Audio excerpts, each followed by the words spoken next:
Audio Jungle.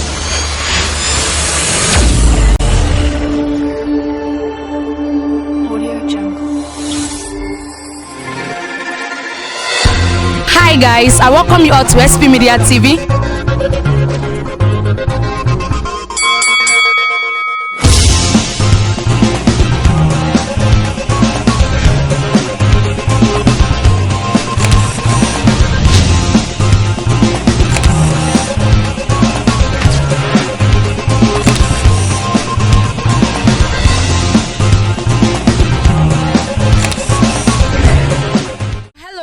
Hello viewers, once again I welcome you to SP Media TV. It's still your girl Mimi Banks. So today we are out again and we are going to be discussing on insecurity.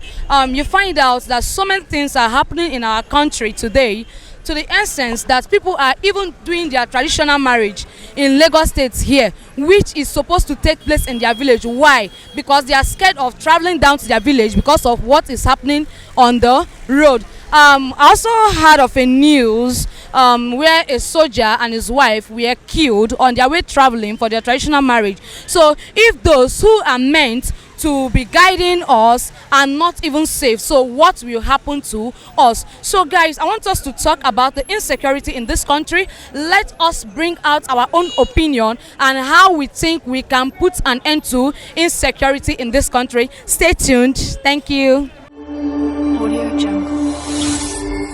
So guys, here's my next guest. So I want to ask you what you think we can do to put an end to insecurity in our country, Nigeria.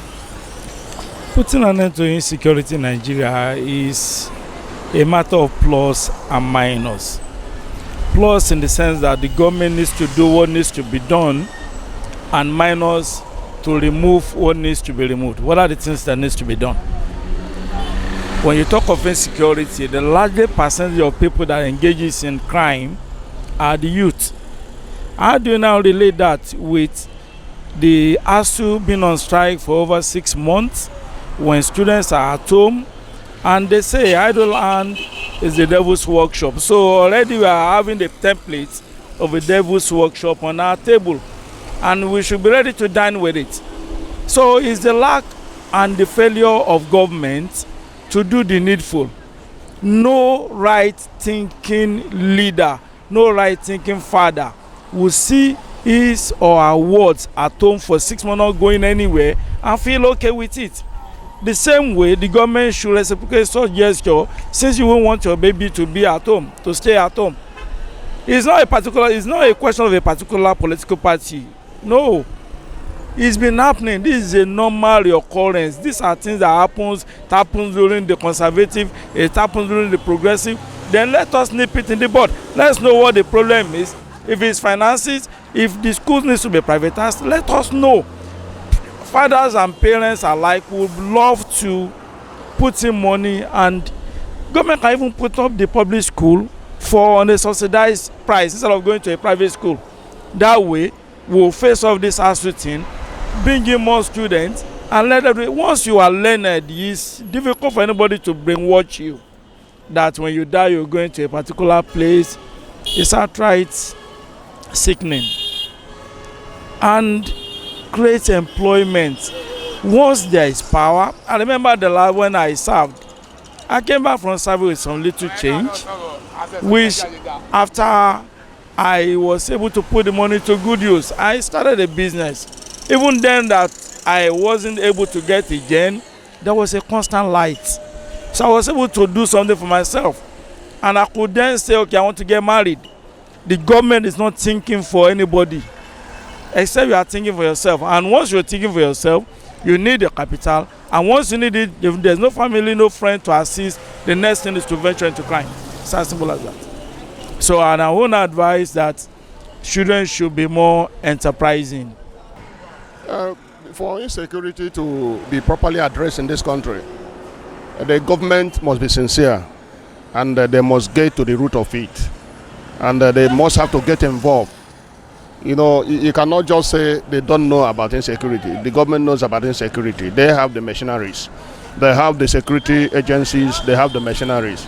If they empower them and give them adequate information, give them adequate support, then we can be able to handle insecurity. Insecurity, what everywhere today, you can see that nobody is safe. They have to also get to the grassroots and let the communities get involved, like the proposed state police and all that, so that people can be able to be secured. You have to secure everybody. You know, get involved, be concerned about the citizenry, and not only just to sit there and blow grammar over the television and your office. And you think it's all that. The issue there is that when the government is lawlessness, when there's a lawlessness in government, there's no cohesion, there's no orderliness in the government. A lot of things goes wrong, because there's an English adage that says an idle man is the devil's workshop. So when a man is idle, he thinks a lot of evils comes into his conscience. And a man without God, when there is no God to fear, then people behave abnormally. So for that aspect, what we are seeing to that aspect is that the crimes was caused by unemployment. There was an idleness in a lot of people's, because idleness is the words of the devil. So, and in as much as the idleness is there, then the people goes around to think evils, because they have no option that to do evil in order to live. So, and that means that in Nigeria here, now the government has to stop sponsoring the Boko Haram. They will stop. They're supposed to stop it, because when you are giving them more ammunitions, then as they are receiving the monies they are paying in, and then they keep on buying more sophisticated ammunitions. And when they keep on buying more sophisticated ammunitions, they keep it to increase in the crime. So, in aspect of that, the government need to do something very urgent. And what does they need? They need to create employment to make everybody busy. If a man is busy, he has nothing to think about that is an evil. He keep thinking about his job and thinking about what he can do to improve his livelihood. But when a man is idle, then he now begin to think evils, and evils begin to grow. That is one of the things. So government has to see what to do concerning the unemployment, them to make people busy, so that all these things can be able to be averted.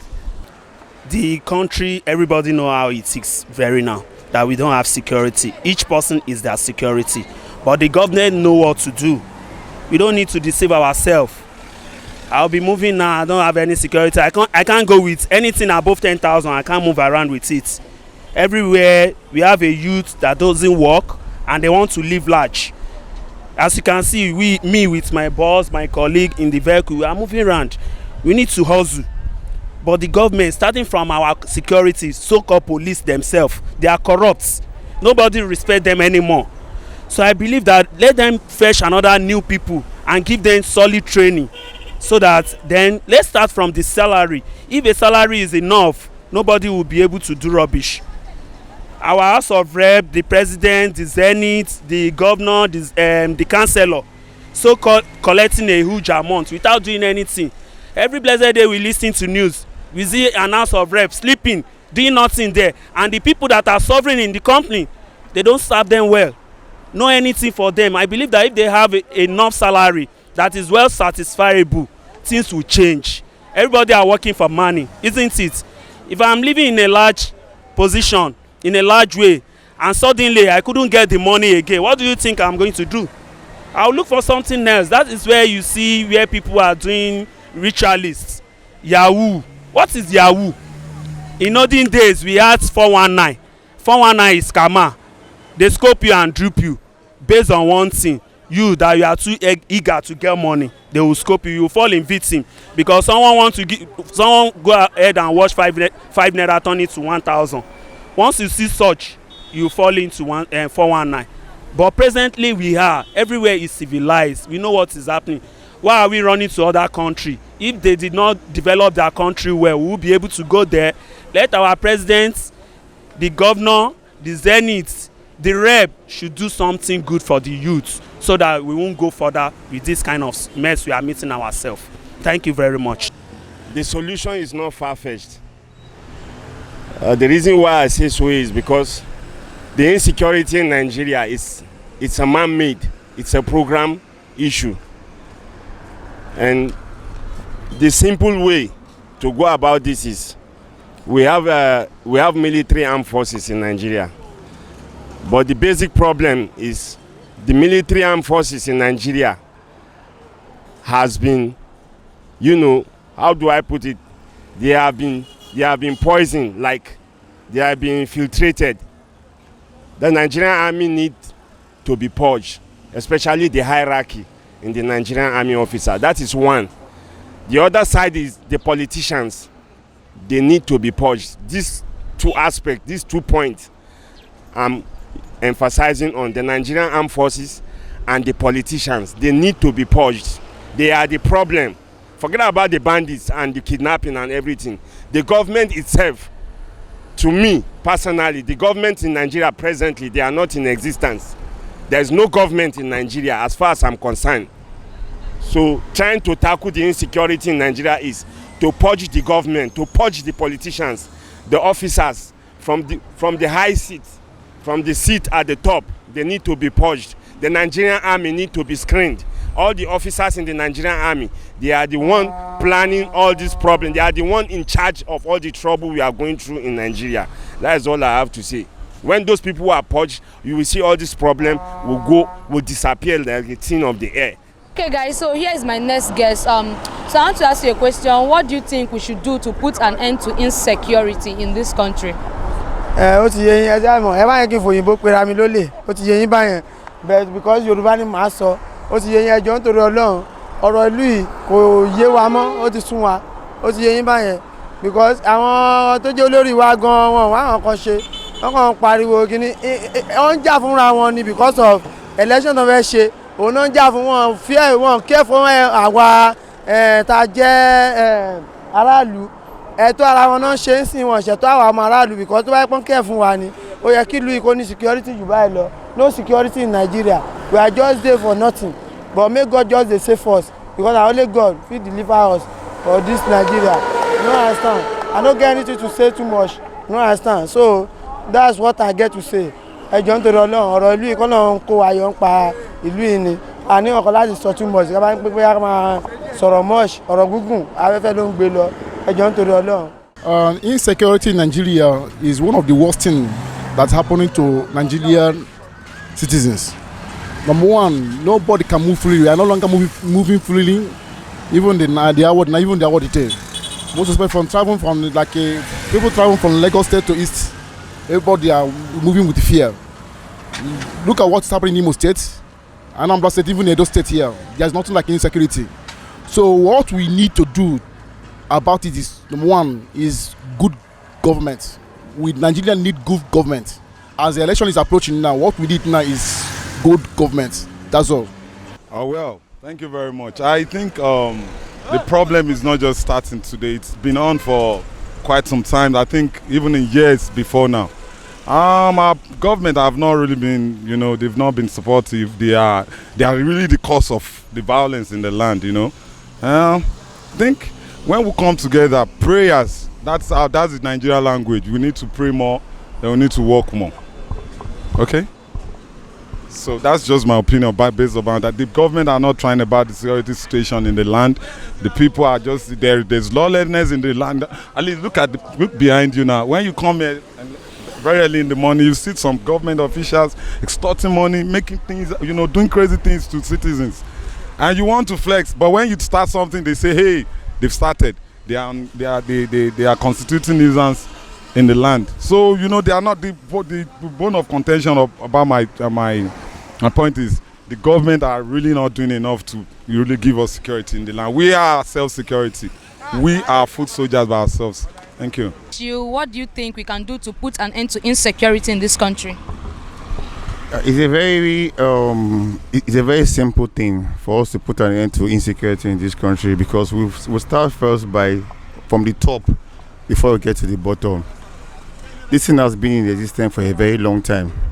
This insecurity has been a part of the government issue that they gather talks together and bring them up for election rigging and stuff like that. So at the end of the day, if there's no money to fund them and they see that this money is coming in a big form and in a very plenty form, they'll just go there, form their own clique and start kidnapping and start killing people from here and there because the money is not coming from the big top politicians. So it's a very terrible thing. So we and you and us can put an end to it by getting our own PVC for us. So the best way for us to vote them out and put a very good prominent person there. At least then from there we start tackling so many things in the country. So not just only security, poverty rate is high, everything rate is high. Me and you, we can't even walk, we can't even drive along the road again. Once it's 8 or 7:30, you'll be scared to be in the traffic because the next man will come, now you'll get smashing your glass and doing so many things. So not just security, everything is just not working again in the country. That's just it. So the best way for us is to get our own PVC. Once you have, then we can go. Then we vote. This is who we want, and this is the person we are looking for. Not putting an elderly man there that wants to die off. Then so that's just it. So nothing else again. So insecurity is a very, now in the country, is a very huge and taxing thing for us to do. So the best way, we are waiting for the election to come. Get your PVC. Let's vote them out. And let's put the youth there and let's see what we can do. There's no harm in trying. So that's just it. All right, sir, please can you tell us your name? My name is Shaba Ojo. All right, thank you so much for your time, sir.